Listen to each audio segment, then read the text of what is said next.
You. Great, thank you, Eric, and welcome everybody. Thanks for taking the time to come out this afternoon. I'd like to start it off with just a really quick overview of sort of the broader IPO and M&A environment, and there may be a couple slides waiting to go up on the screen. Maybe there's not.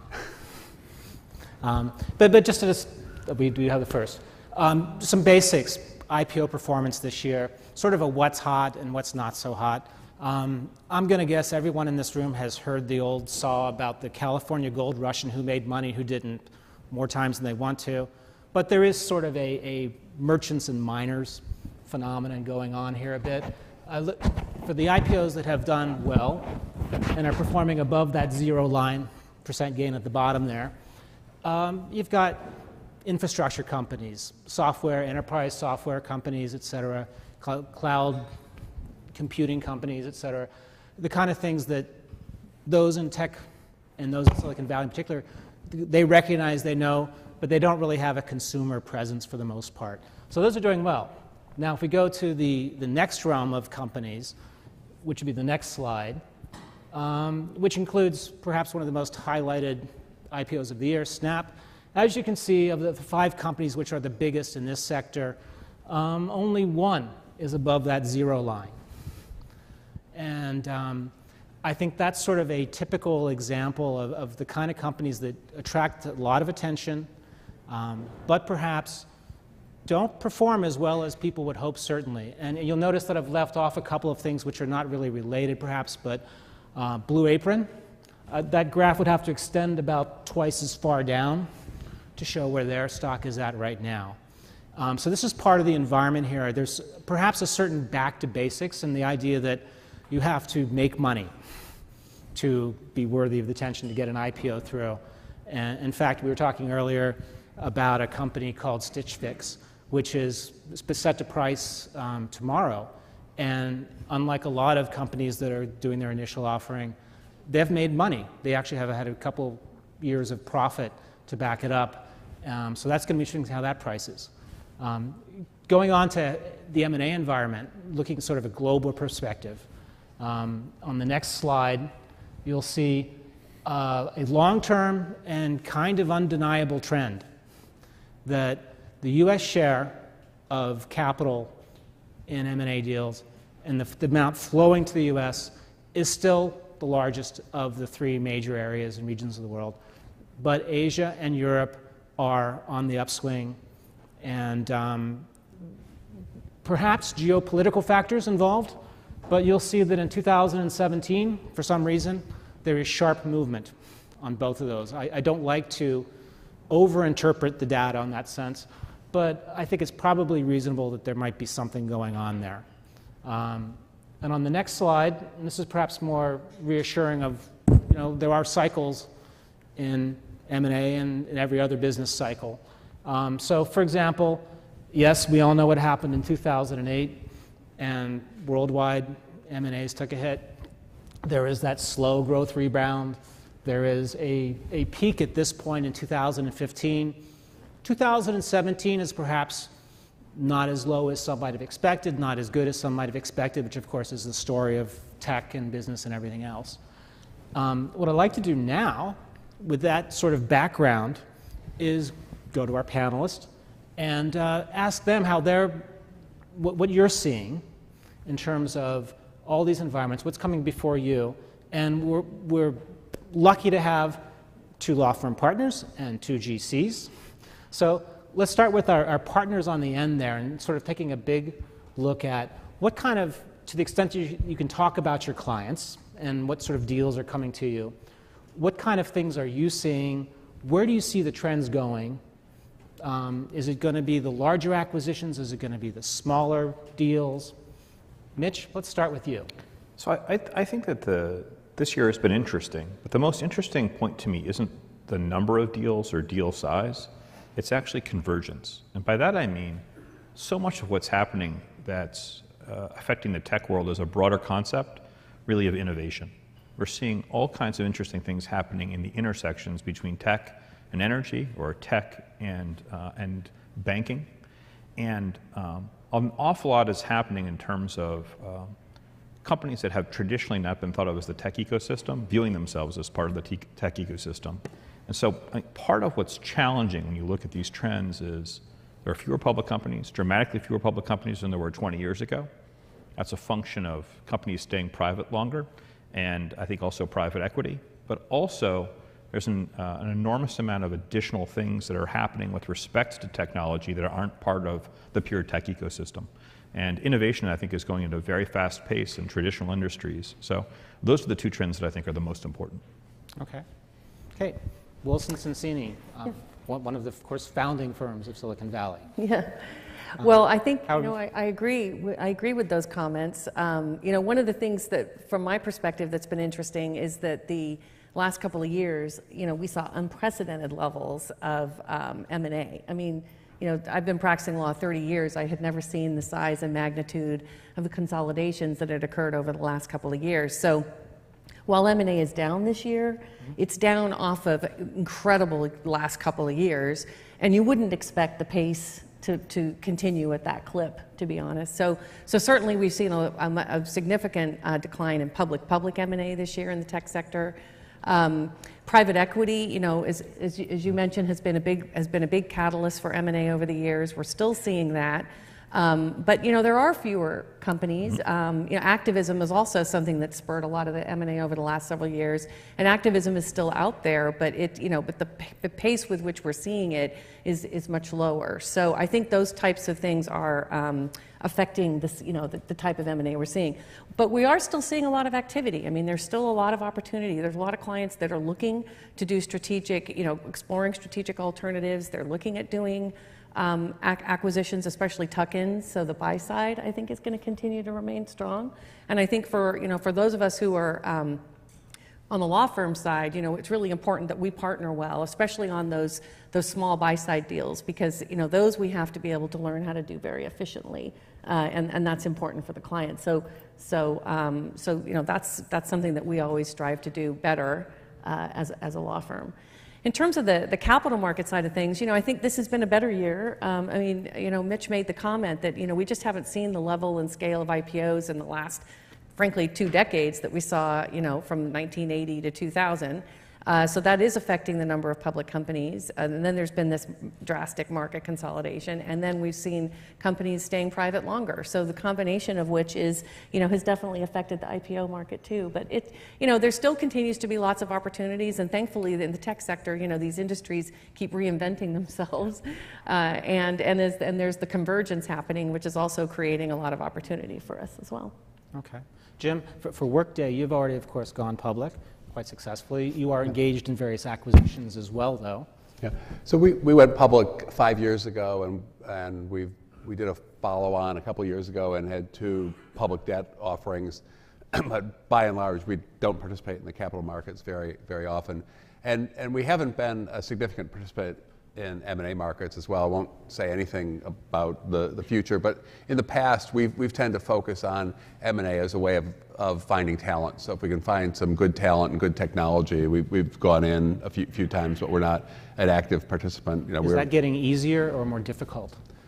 Yes. No, it's we find that the best people and the best with the best technology have lots of options. And so if you want to attract the best people and acquire the best technologies for your company, it's hard. If you're not as discriminating, then I suppose it's easy. But we've tended to be pretty discriminating. Instead of recruiting individuals, we're going to buy your company.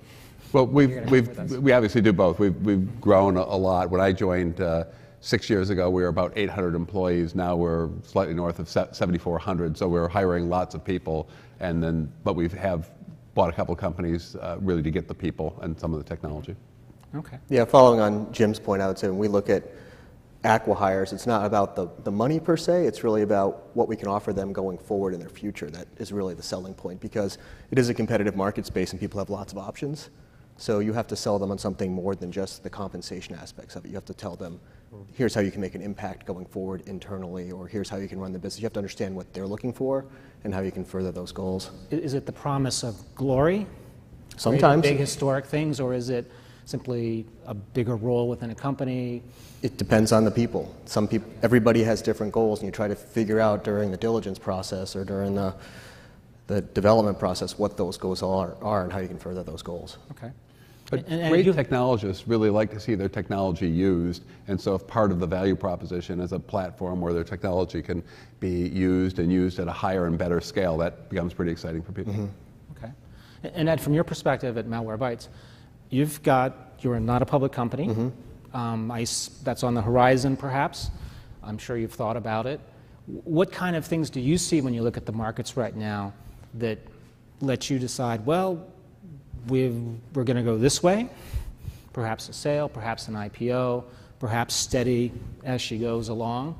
What kind of considerations do you come to mind for you when you look at the markets? We've been told by a lot of bankers the IPO market is open, but as a company you need to make a determination if that's the right thing for you to do. Mm-hmm. So a lot of the things you'd want to do as a public company, you work on regardless of whether that's the plan or not. So you want to have good corporate governance, good systems to instrument the business, good ideas about forecasting, and those help make you a more profitable business. But then it ultimately comes down to, would being a public company be the right thing to do? Do you need the cash? Is it better from a marketing perspective to build customer bases? And there are other options besides going public if it's cash. There's PE firms out there. There's plenty of money if you're a well-run business to go out there and get future investors. So it's an interesting time to have those choices. I feel like years ago, you could have a lower revenue threshold, and the idea was to get out public as quickly as you could. Right. And now, as a private company, you have a lot more levers to pull other than just the IPO option. Okay. And is it a more advantageous position to be in from a relatively new company than it used to be in that sense? Absolutely. Yeah, you feel like you have a lot more control over your destiny. We were discussing earlier about the dual stock structure. So even when you go out, you have a little more control if you do it the right way. Okay. And of course, within the law business itself, all of that sort of focuses in on how the business of law gets done, both within the companies and by firms as well, and outside counsel. There's a lot of disruption. It's, of course, a buzzword in the markets and everything. But it's truly, there's new technology which has come in. There are some of us who remember a time when legal filings had to be taken to the courthouse and stamped on paper, and that of course is no longer the case. I wouldn't want to be a process server right now. It's not a very well-paid or employable position. So things are changing, and they're continuing to change rapidly in terms of just who does the work, artificial intelligence coming in, perhaps changing things further. And let's start it this way, and if I can put Jim, you and Ed on the spot just a little bit. Part of your job, of course, is to see Mitch and Kate at nice social networking events and such and be very friendly, but give them perhaps less business than you used to. The idea of controlling cost, doing more of what you can in-house. What sort of strategies are you looking at? How does that affect who does what and how much it costs? And Mitch and Kate, on your side of it, obviously you're competing for business, and you've got a lot of deep talent and deep experience and resources to offer. How do you say, well, that's all true, but what about this? So the GC side. Jim, Ed? Okay. So we try to think about the highest level, a big picture of how to most effectively provide services to the company and all the services that we need. And we have an internal service arm and then an extended external service arm. So we look for it to be seamless, and we look for it at every step to really know how to align cost with value. That high quality services, particularly high quality legal services, are not inexpensive. What we don't really want the company to have to pay for are services that aren't really aligned to value. And that, more than anything else, determines what assignments we give to outside counsel, which outside counsel we use, and which specific activities we ask them to do. And I actually find that having this conversation with the leaders of the firms is really very helpful, and they start smiling because they don't want to spend a lot of time on things that are low margin for them or that will make us unhappy. People do really want to spend time on things that make us happy, and those are the ones that deliver lots of value. Yeah, Value is one of the things we look at, predictability as well, to make sure that when somebody's providing services to us, they stay within budget. And if it's going to go over budget, that we get that notice in advance. And then internally, we look to automate everything we can. So if it's routine work, we spend a lot of time with our systems teams automating that. Also from a staffing perspective, we look to take tasks away from lawyers. So if there's somebody who has a better skill set in project management, we'll bring that skill set in-house. Then the lawyers can focus on actually practicing law versus kind of managing the internal business. Okay. I think it's actually a pretty interesting trend that Ed just talked about, that the first legal department I worked in was probably 80-20 lawyers, even 90-10 lawyers versus other people. And we're roughly half and half now, half lawyers and half non-lawyers, because we found that there are some tasks that the non-lawyers can do, not only more efficiently, but also more effectively. Interesting point. At law firms, you've got that same perhaps shift in lawyers to non-lawyers. Yeah, I mean, we're in the relationship business. I mean, so Jim's exactly right. We don't want to be doing anything that is going to upset our clients or make them feel like they're spending a lot of money and they're not getting value. So we really are focused on centers of excellence, really building out our expertise and also being a real strategic partner with our clients, so that sometimes they do need extra people, and we want to be there and help them when they need extra people. Sometimes they need really good advice and really good judgment. We want to be there when they need that. We obviously, there's certain things that they're going to leverage more, litigation, transactions, et cetera. But investing in that long-term relationship is key. So from our perspective, we want to partner with them in thinking through how to come up with alternative fee arrangements and really get to the heart of delivering value, because it's a more interesting business from our perspective as well. And over the years, a lot of the work that I can think of doing 30 years ago when I was a first-year associate, a lot of that work now has been taken in-house, or it's being automated in a way. We're creating a lot of online tools for our young lawyers to automate, like corporate formations and term sheets and working group lists. I mean, a lot of the things that we would sort of put together on our own historically, we can do a lot more efficiently now, and we're going to continue to do that. I think there's actually a momentum shift right now. I think there's a lot more of that happening. It's bubbling up a lot. I suspect Mitch is seeing this at his firm as well, which is a lot of the lawyers in our firm are coming forth and saying, hey, we could do this. If we have this, we could be more efficient about this. So we're looking to ways to be more and more efficient. And along the way, we're spending a lot of time talking to our clients to understand what they need and how we can help partner with them in that. Yeah, I think Katie's got that exactly right. There's no question that law firms every day are expected to deliver increasing levels of value. And that comes in many ways. One of them is that it's absolutely true that there's a disaggregation of work. It doesn't all have to be done by one firm. There's many alternatives, and there's no question that our clients expect more analytical rigor as well and more quantitative rigor behind the work product we deliver. So we have to leverage technology, have to be able to come up with the ability to figure out what data we have and share that and bring it to bear.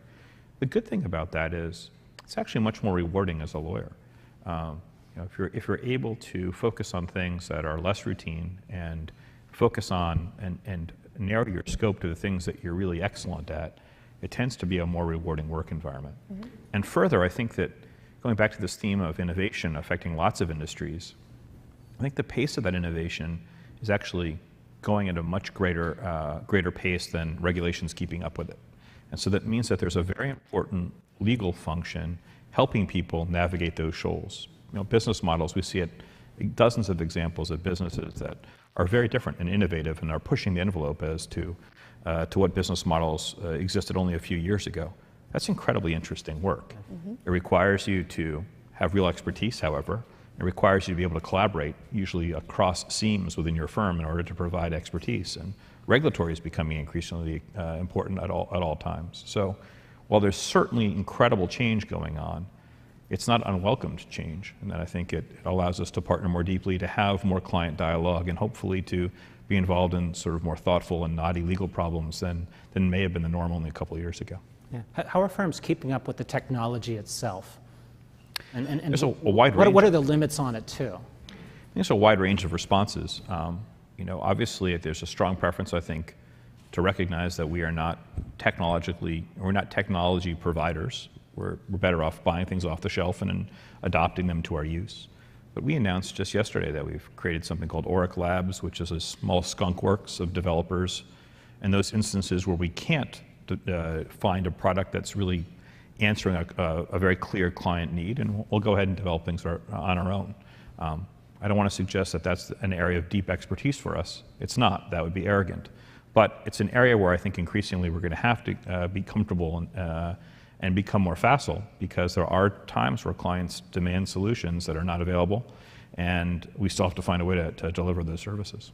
Okay. To what extent are the courts, in some ways, sort of the ultimate limit on what you can do technology-wise? I mean, for example, I would not want to be the lawyer who goes before, a federal judge and says, there's a mistake on page 34, the robot did that, sorry, Your Honor, right?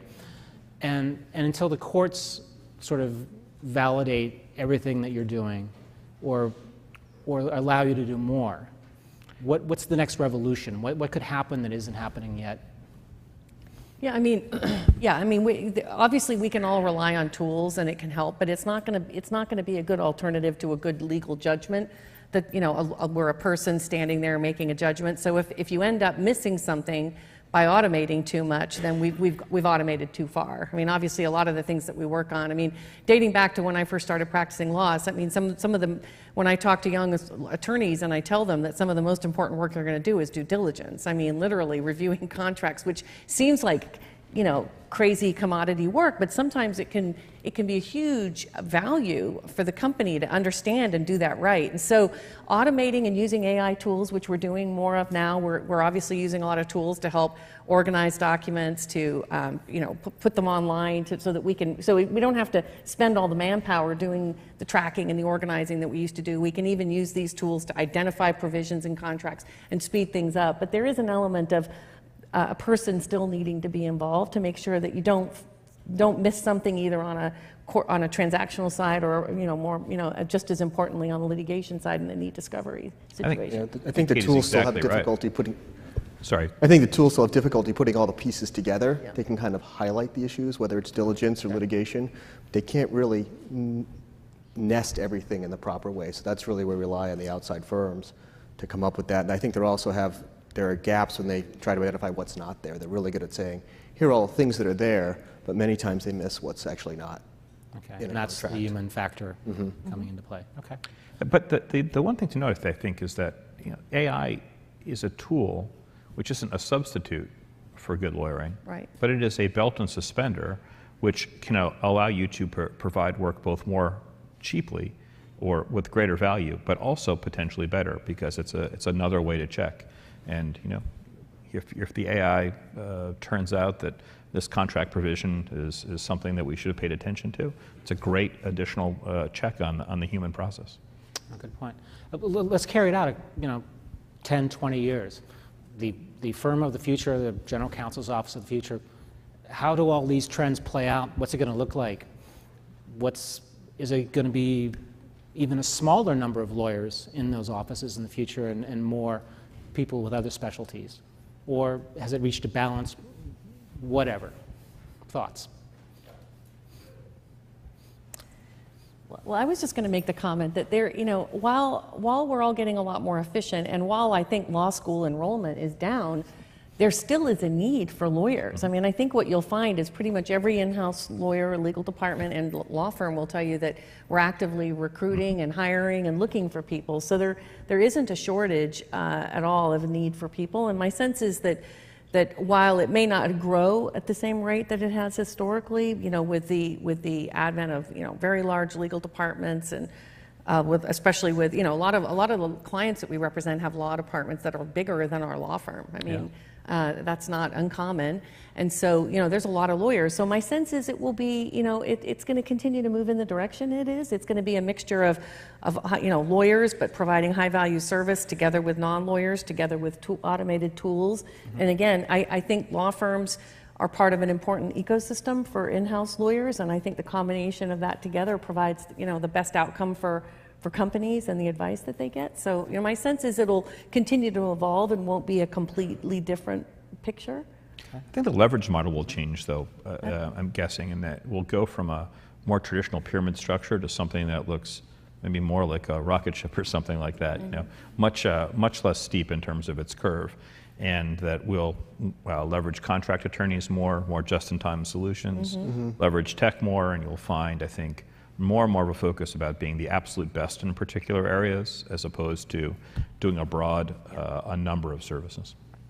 It's interesting, but I don't really have a view of how many legal jobs will be compared to now, or how the growth will be compared to other sectors of the economy or other professions. I think it's a really interesting question. I just don't have any insights. But what I believe is that the jobs at the top of the profession, and jobs working for Silicon Valley companies or law firms that service Silicon Valley are really at the top of the profession, will be more interesting. They will be, I mean, they've gotten more interesting over the last 10 or 15 years. I think they'll be even more interesting over the next 10 or 15 years. Something Mitch said really resonated with me, and Katie said too, which is, as a young lawyer a lot of years ago, a really lot of years ago, I would sit down with boxes of documents in a conference room, and someone would say, well, see you in 3 weeks. Don't go home too early. And they would never tell me what too early was, but something around midnight, and come back with a report that will summarize what's in these documents. And it wasn't clear that these reports were ever looked at in any way, other than if there was a big flag, they would. But now you're really looking for the insights, and a lot of the work, the rote work, is being done automatically. But the important thing is really to get the insights of the professionals on this. And so, diligence is a perfect example that you mentioned, that if we have, whoever we have doing diligence, it's not just, the gotcha to find the one contract that's going to be harmful for our business model. It's really to give us insights on the business, insights about how it operates, insights on the dynamics. And I think we'll all be called upon to do more of that, which is a lot more fun than finding the gotcha clause. So that sort of goes to, if 20 years ago or 15 years ago when you were starting out, right? Yeah, you're being generous, but thank you. Okay. We'll call it 10. All right. If the requirement for a new associate at that point was to have somebody who's willing to dig through 15 file boxes and shout eureka at some moment with their eyes glazed over after how many sleepless nights, what's the ideal candidate now? Who are you looking for to come in and say, yeah, I know how to set up? I think the paradigm's actually totally shift from that. I think you want somebody who's very creative, and our clients are pushing us, whether it's my company or the law firm clients, to figure out how to solve problems, right? That's why they want us. They've got a problem they want to solve. So I think you want somebody who's highly creative and has excellent judgment. I think those are the types of things that are going to be able to make them provide really high quality advice to you, because they're pushing new business models, and they're pushing them in different countries and sometimes, or in totally different industries. So you need somebody that help you think through those issues, not just plow through documents. Can you give an example of the type of creativity, even sort of as a generic situation, if not a specific one? Right now, what does it mean to be creative in terms of a associate or first, starting a lawyer? It's a little harder down at that level, but I think as you move up the value chain, when you want to solve a problem that's transnational, like privacy, right? How do you come up with solutions that work in Europe, Asia, in the US? Those are difficult problems that there's no cookie cutter solution for. So you need to actually understand the client's business and then model a legal solution that helps accelerate the business. Okay. Well, part of the data that you showed earlier on described that there is an uptick in activity internationally. And so I think people who are comfortable working on cross-border teams have a greater premium than they did 15 years ago. I think that deal activity will probably only accelerate. And companies tend to have international work earlier and earlier in their life cycles. In addition, I think that people work now with many more companies than they did 15 years ago. Why is that? The cost of technology has decreased sufficiently that companies are much more capital efficient than they were a few years ago. And as a result, you see a lot more companies getting served by the typical lawyer. So someone who can keep track of many more things, keep many more balls in the air is an important piece of it. And I think there's probably even more of a premium today than there was 15 years ago on teamwork. And one of the interesting things to me is that legal education hasn't changed at all in 15 years. It's still very much the same way it was in Litchfield, Connecticut in the 1780s or something like that. Unlike business schools, which give people grades based on team participation, law schools don't. I wonder if that will change in the next 15 years, because on the first day that someone comes into the practice of law, they are part of a team of professionals above and below them on that chart. And I think increasingly you're working, as the work gets disaggregated, you're probably working with people outside of your firm and at other places. And you're also working on problems that aren't only in one discipline, finance or corporate or IP litigation. You're really having bunches of people with different expertise work together on teams. I think there's more of a premium on teamwork than there ever has been. Okay. How do you keep these good people? Once they're on board, how do you keep people at your office rather than having them migrate to other opportunities elsewhere? Because there are going to be other opportunities elsewhere at certain points, right? Yeah, I mean, from my perspective, it's building good connections, individual, personal connections with people. That's is tried and true and will never change in my view, especially in a law firm. I suspect it's the same in-house. I also think it's important that they have great work, that they have great opportunities, but they also understand what their professional career opportunities are, and also that they feel like somebody cares and wants to mentor and be focused on them and cares about what they're doing. And I think those sorts of things matter. I mean, it mattered to me, I know, way back when, but I think it matters even more to our younger attorneys these days. I think that Katie's got that exactly right. The only thing I'd add on that is that I think that there's more of a premium on training than ever before, and more of an expectation of feedback. I think that diversity and inclusion are really an important thing, and agility is important. People expect you to be more flexible and not to have a cookie cutter, one size fits all approach to their careers, and to be able to move away from a lockstep model to a more personalized model, all of which I think is really critical to retaining talent. Further, I think that law firms are getting more sophisticated about viewing people going in-house as not necessarily a failure. It's an extension, and your alumni network, I think, becomes increasingly important, because we're not going to buck the tide that people will go in-house. Having them go in-house, feeling that they were well-trained, they have a meaningful relationship and loyalty to you for the time that they spent at your organization, is increasingly important. Okay, so those friendships extend. Yeah. And it's actually interesting. We've briefed this gap, because we don't consider staying in a law firm a failure anymore. That doesn't mean that you can't get a good business job if you stay in a law firm. That there are actually good careers that you can have and happy and fulfilling lives if you stay in a law firm.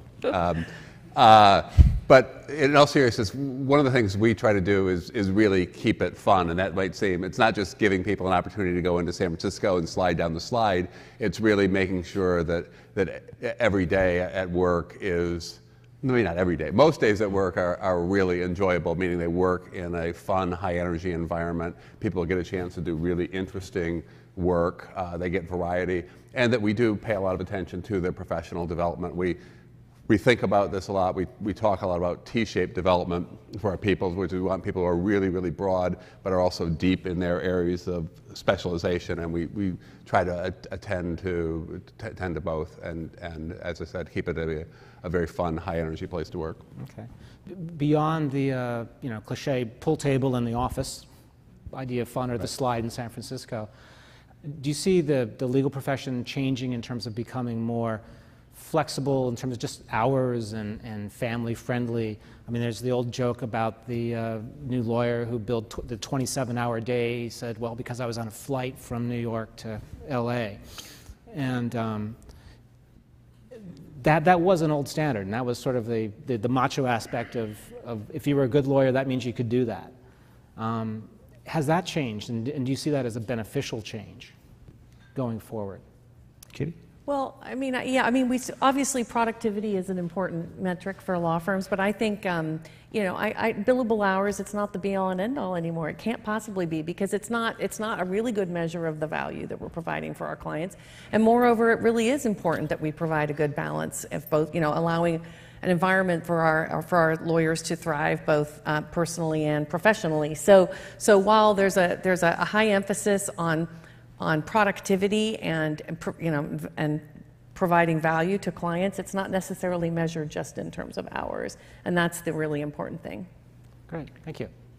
Eric, it looks like you have a question from the audience. So our slide question was, can you share any horror stories? But I want to, regarding transactional work in particular, but I want to sort of twist that around a little bit and see if we can ask our GCs, what do you see when working with firms and the firms that you work with, what's the biggest risk to their continuing work with you, with both of you, as you look forward?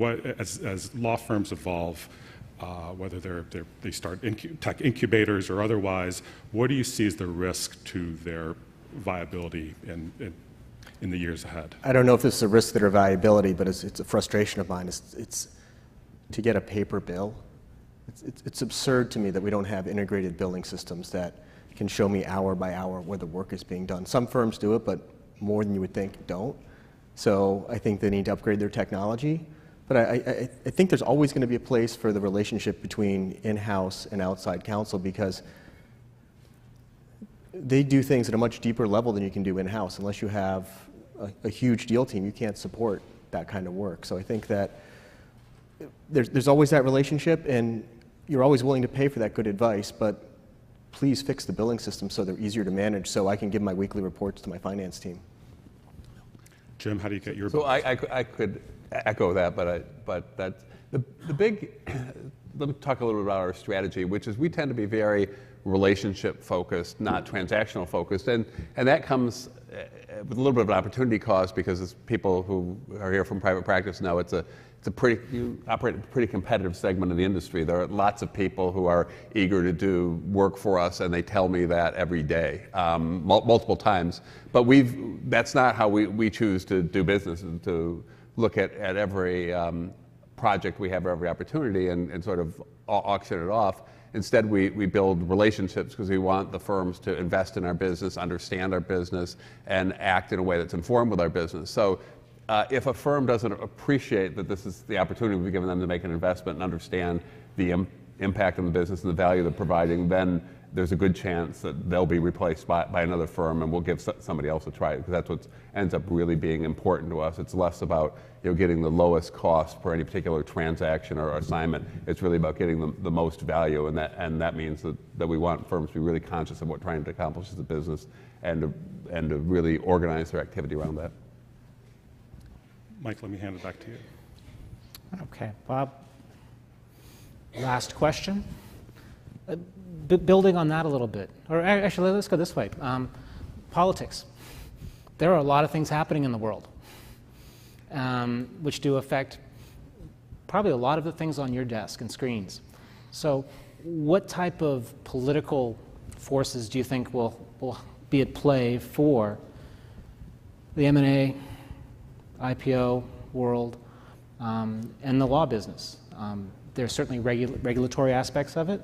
There are sensibility in terms of who's investing money where. And this is, I know you all have thoughts. Well, I mean, the one that I know a lot of our clients will be focused on is what's going on with stock options and whether they'll be taxed on vesting. That will not be a popular outcome if that happens. So I think we're all keeping our fingers crossed that stays out of any tax bill change. Okay. I know that's kind of a short-term issue, but that's one that's been high profile recently. I mean, to say the least, I mean, tax changes are on everyone's mind, including the lower capital gains, the intent to reverse offshoring of capital and such. Any predictions is the last question. Is it going to happen? Is it not going to happen? I'm going to answer a slightly different question for a second. I think that all of the policies around data, privacy, and security are incredibly important. I think perhaps not as immediate as those that might ruin the innovation around stock options or the innovation incentive around stock options. But I think the whole host of regulatory interpretations of the things that affect data privacy and security will be where the action's at for the next foreseeable future. Okay, interesting. My thought is it used to be that we would complain about things in Washington or Brussels or someplace else not working well. It was easy for people in the private sector to complain it didn't work well and people didn't think things through. And it turns out that they did. And things used to work pretty well. And now we see lots of decisions being made very, very quickly with potentially significant ramifications that don't seem to be thought through as well. And so I think we'll all have to come to grips with what that means. Interesting. Okay. Great. I'd like to thank you all very much. Thank Thank you. you. Please everybody join me in thanking them as well. So, thank you all, and thanks to the panel. As we come off the stage, I want to remind everyone of our Twitter hashtag, which is #BigLawSummit. I encourage you to tweet.